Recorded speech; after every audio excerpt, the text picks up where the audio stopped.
Hi guys, Thogrey here with a new video, and we will talk about Arms Warriors versus Fury Warriors in PvP. Why would you take Fury? Why would you take Arms? And yeah, what are the differences? Like, why would you actually play Arms if you think Fury is better? And I'm going to give you a reason why you should play Arms and also reasons why you should play Fury. I like those two specs, but my preference, like I said in multiple videos, I prefer playing Arms, especially whenever it is non-meta, and whenever Fury is non-meta, I prefer to play Fury because I like to be the special kind of player.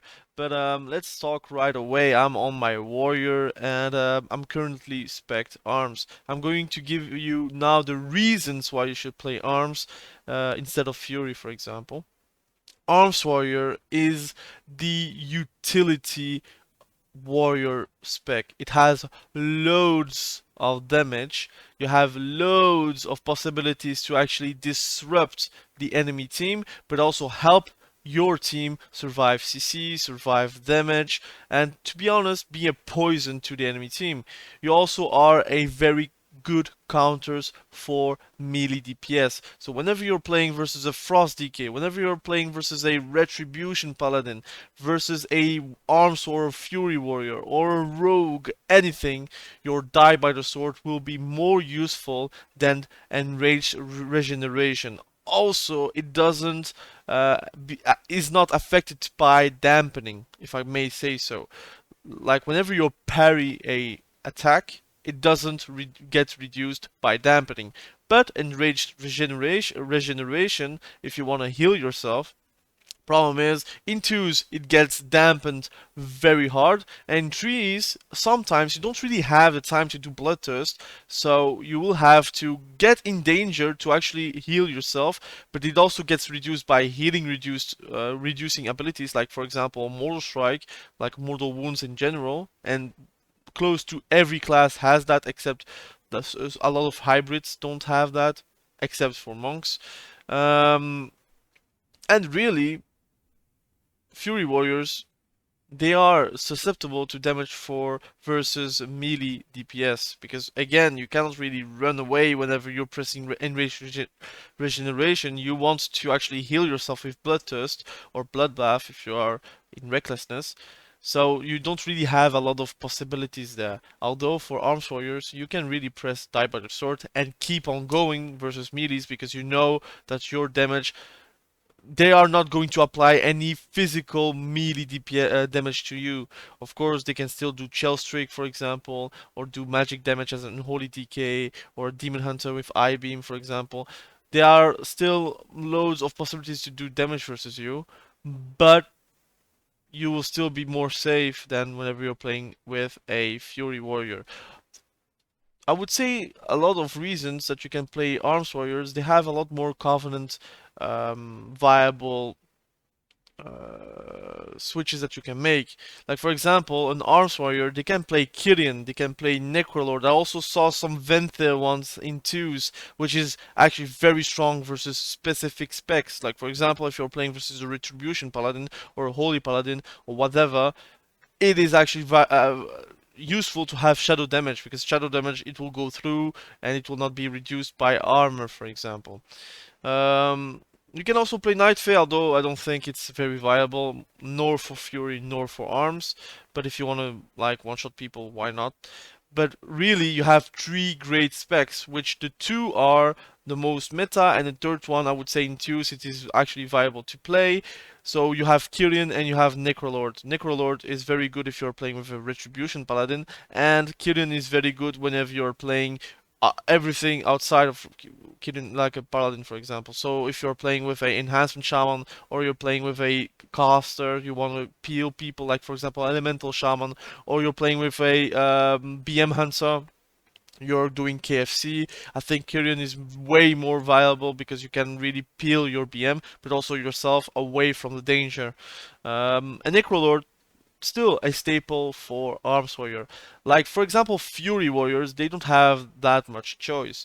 You can say Kyrian Fury Warrior is viable, But I'll be honest, whenever I'm playing Fury and I'm not playing Necrolord, I will always curse myself for not being Necrolord.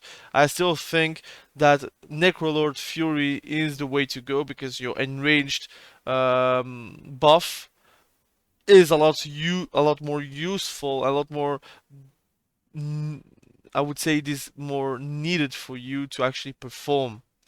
I also feel like whenever you're playing a Fury Warrior, you want to actually have Mastery buff because you are going like full haste, but that Mastery is actually very useful for you. But also you want to be unkiteable, and Nuclear gives you that. And I feel like Kyrian is like a bait covenant for Fury Warriors. I really am not never scared of a Kyrian Fury Warrior. While for example Arms Warrior, whenever he's Kyrian, you have a lot more possibilities. Also, you have a very fun legendary as Arms. I'm going to try to make it a small video, but as a Arms Warrior, you can go with the Unhinged legendary combined with Kyrian. Basically, whenever you're doing the spear, you can do Blade Storm, and you will do huge damage, and that's without Warbreaker and Avatar. Imagine you're doing Avatar plus Warbreaker, and you have like the deep wounds effect with your mastery because it gives you 35% extra damage. You can do very big damage. So I have already critted for 40k on an execution, and trust me, whenever a warlock gets critted for 40k, he cannot recover from that.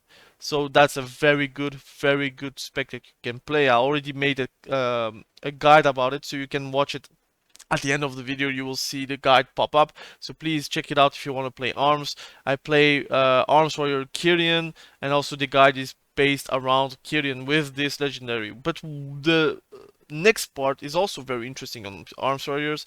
You have a lot of good legendaries.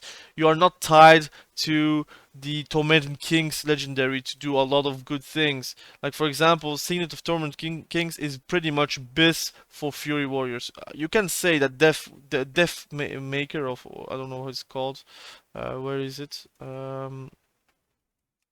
Bum bum bum. I don't see it. I don't even have it.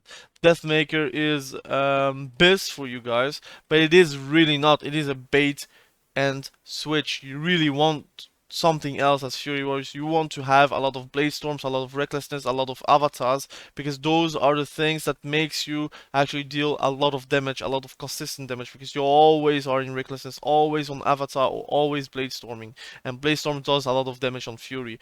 But as Arms, you are really not tied to a legendary. You can play Unhinged, but you also can play Enduring Blow, which gives you a lot more a Colossus Smash effect duration on the enemy, which is very good. You can also play Exploiter if you're playing Venthyr. Trust me, it is very interesting to play Exploiter in twos at least only in twos. You can also play Misshapen Mirror, which is actually very meta versus Affliction Warlocks because you want to stop those UAs, you want to cast it back so that there is always an incentive to not dispel the Warlock, and then they are really screwed. Or whenever you're playing versus a Elemental Shaman, to throw the spell reflect on a lava burst could save your life, for example. Or if you're playing versus a fire mage, while combust with the polymorphs, for example, so you can polymorph it back because of your allies. Those are already good things, and I really think you have a lot more things going on for Arms. You can really have fun playing Arms, and I will say that the meta is really shaping for Arms Warriors to be effective in this meta. You can listen to a lot of people. Nothing against Super Ts, but you cannot put Arms Warriors at C tier whenever you have that much loaded kit. Like, the kit from Arms Warriors is probably one of the best in the game.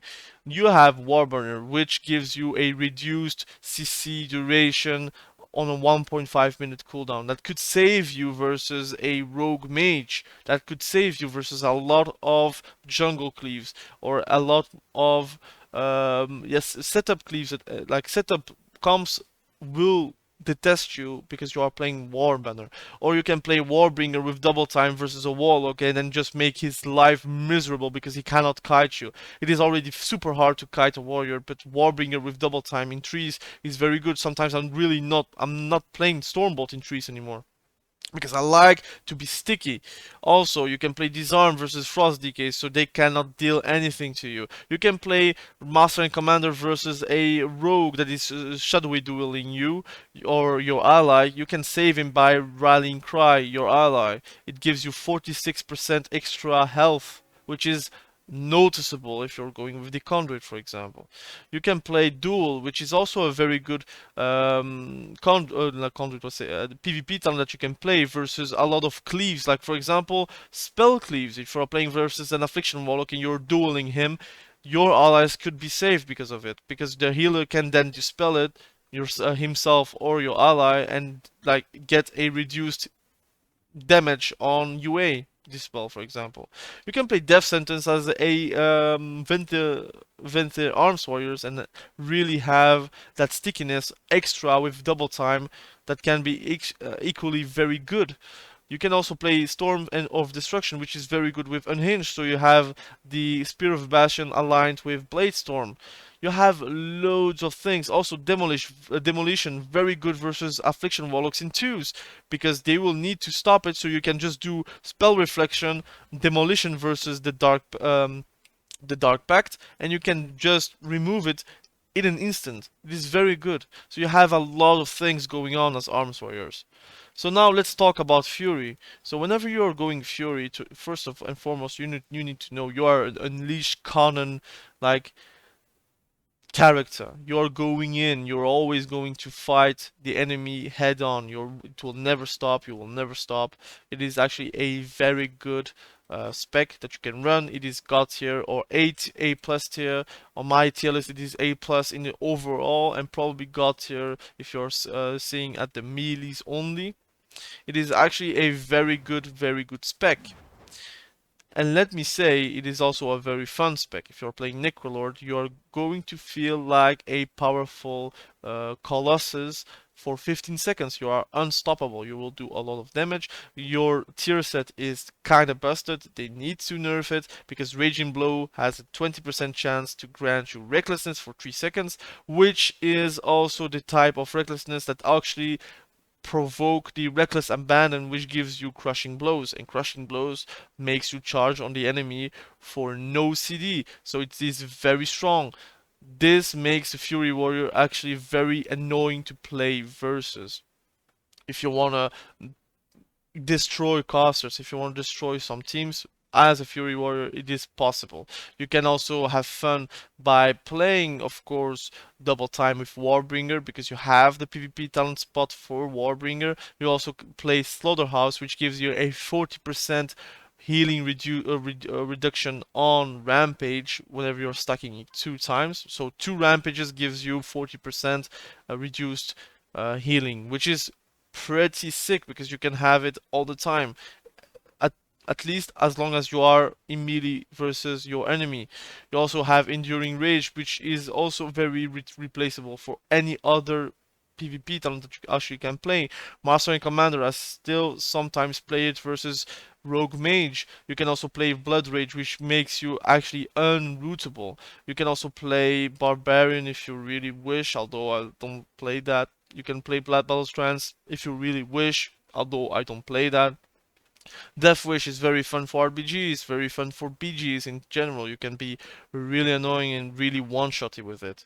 You can play Disarm versus anything that actually just needs a disarm, like for example an Arms Warrior, or for example a Frost DK. Really, you can screw them with Disarm, so just play with Disarm whenever you're playing versus them. You have so much choice, and this is really a warrior thing. You have so much choice to actually win versus your enemies, destroy your enemies, make them really sour about facing a warrior.